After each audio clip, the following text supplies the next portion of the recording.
Melissa, bisakah kau tidak mengingatkanku akan hal itu? Klein bergumam dalam benaknya. Dia merasakan sakit yang berdenyut-denyut di kepalanya.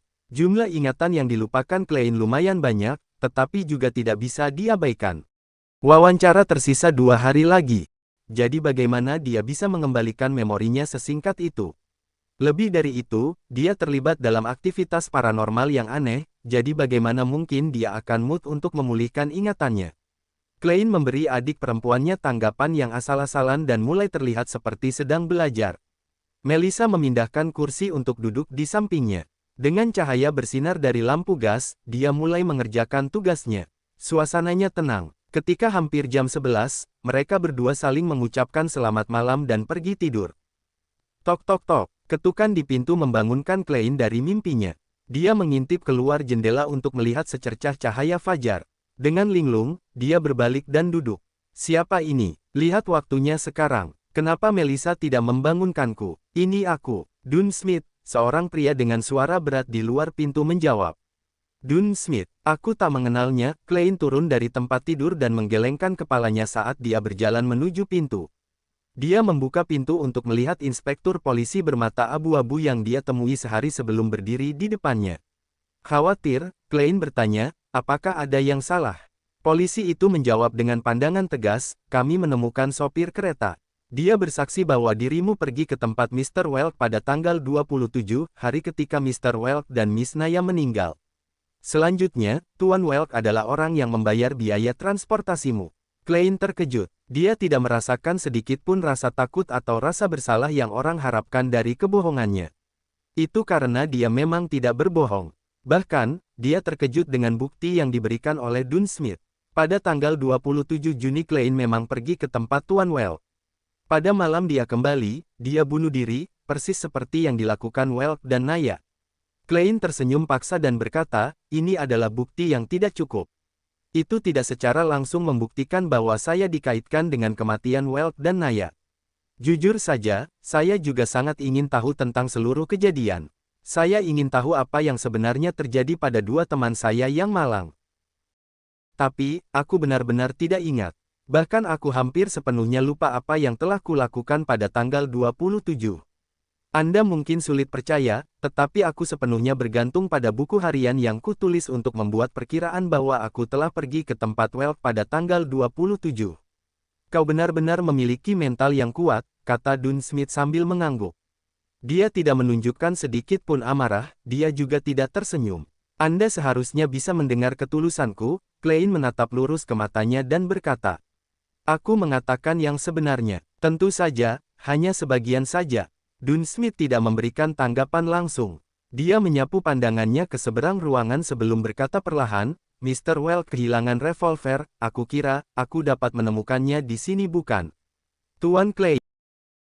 Memang, Klein akhirnya mengerti dari mana revolver itu berasal. Sebuah pikiran melintas di benaknya dan dia tiba di vonis terakhir dalam sekejap. Dia mengangkat tangannya setengah dan mundur, memberi ruang terbuka untuk berjalan. Kemudian, dia memberi isyarat ke tempat tidur dengan dagunya. Di belakang papan tempat tidur. Dia tidak secara khusus menyebutkan bahwa itu berada di rak bawah, karena biasanya tidak ada yang menyembunyikan barang-barang di belakang papan tempat tidur di rak atas. Itu akan terlalu jelas bagi para tamu untuk memperhatikan sekilas. Dun Smith tidak bergerak maju. Ujung-ujung mulutnya bergerak-gerak ketika dia bertanya, ada yang ingin kau katakan? Tanpa ragu-ragu, Klein menjawab, ada. Kemarin, ketika aku bangun di tengah malam, aku menyadari bahwa aku sedang berbaring di meja, bersama dengan revolver di sampingku. Ada peluru di sudut ruangan. Seolah-olah aku telah bunuh diri. Tetapi karena kurangnya pengalaman dalam menggunakan pistol, atau mungkin aku terlalu takut pada saat terakhir, pokoknya, peluru tidak mencapai hasil yang diinginkan, kepalaku masih di tempatnya, dan aku masih hidup sekarang. Dan sejak itu, aku kehilangan beberapa ingatan, termasuk apa yang kulihat dan lakukan di tempat Welk pada tanggal 27, aku tidak berbohong, aku benar-benar tidak ingat. Demi menyingkirkan kemungkinan diri sebagai tersangka. Demi menyingkirkan semua kejadian aneh di sekitarnya, Klein menjelaskan hampir semua yang telah terjadi. Kecuali, transmigrasi dan pertemuan.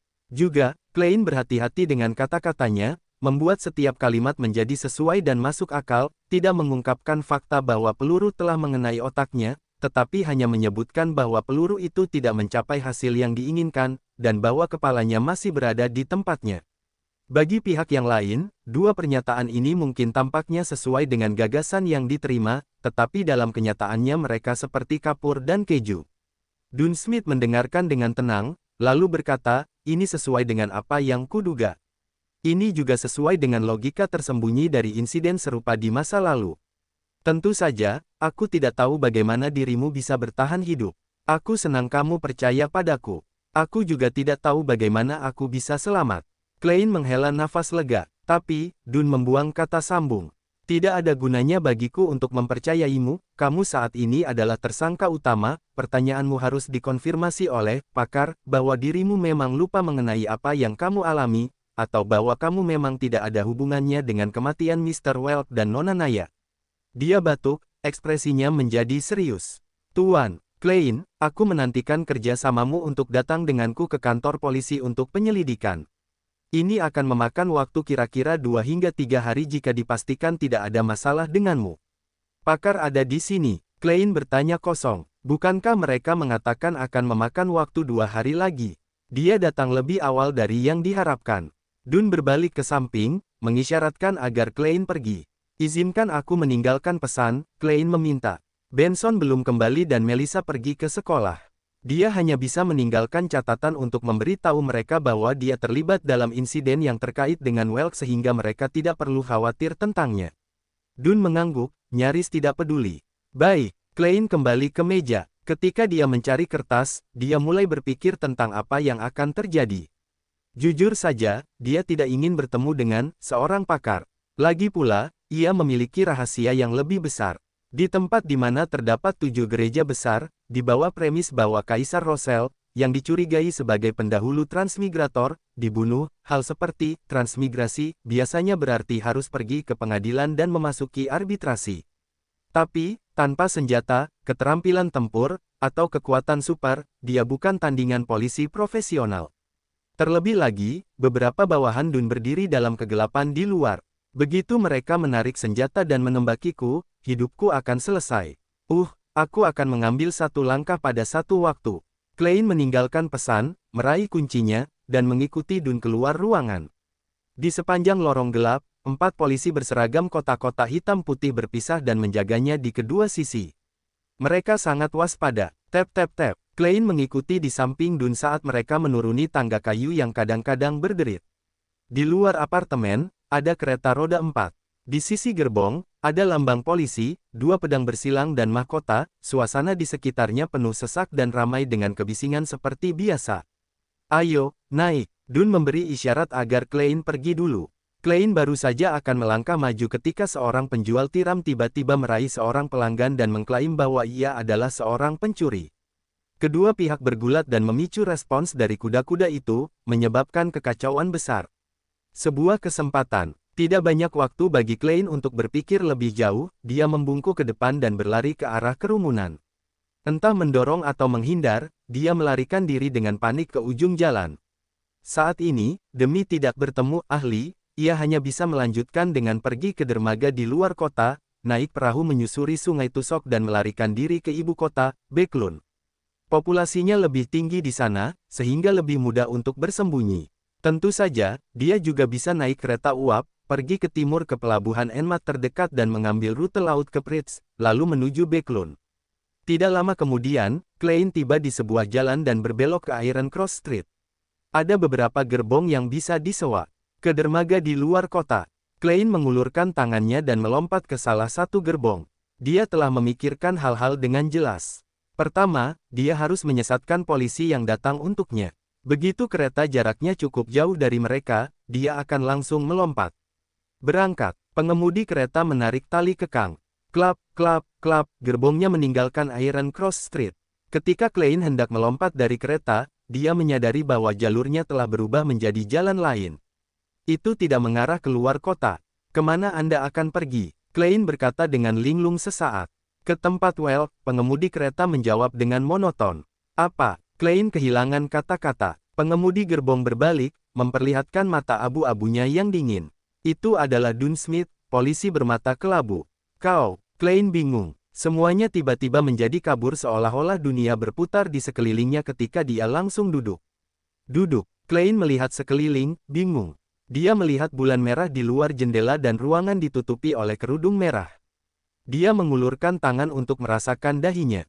Semuanya lembab dan dingin, keringat dingin, punggungnya terasa persis sama. Itu adalah mimpi buruk, Klein menghela nafas. Semuanya baik-baik saja, semuanya baik-baik saja. Dia merasa aneh. Dia agak berpikiran jernih dalam mimpinya, dia bahkan bisa berpikir dengan tenang. Setelah tenang, Klein melihat arlojinya. Baru jam 2 pagi. Dia bangkit dari tempat tidur dengan tenang dan berencana untuk pergi ke kamar mandi di mana dia bisa mencuci wajahnya dan mengosongkan kandung kemih yang penuh. Dia membuka pintu dan berjalan di sepanjang koridor yang gelap. Di bawah sinar bulan yang redup, dia berjalan ringan menuju kamar mandi. Tiba-tiba, dia melihat bayangan di luar jendela di ujung koridor. Siluet itu mengenakan jaket hitam yang lebih pendek dari mantel, tetapi lebih panjang dari jaket. Siluet itu sebagian disamarkan dalam kegelapan, bermandikan cahaya bulan merah. Siluet itu berbalik perlahan, matanya dalam, abu-abu, dan dingin. Dun Smith.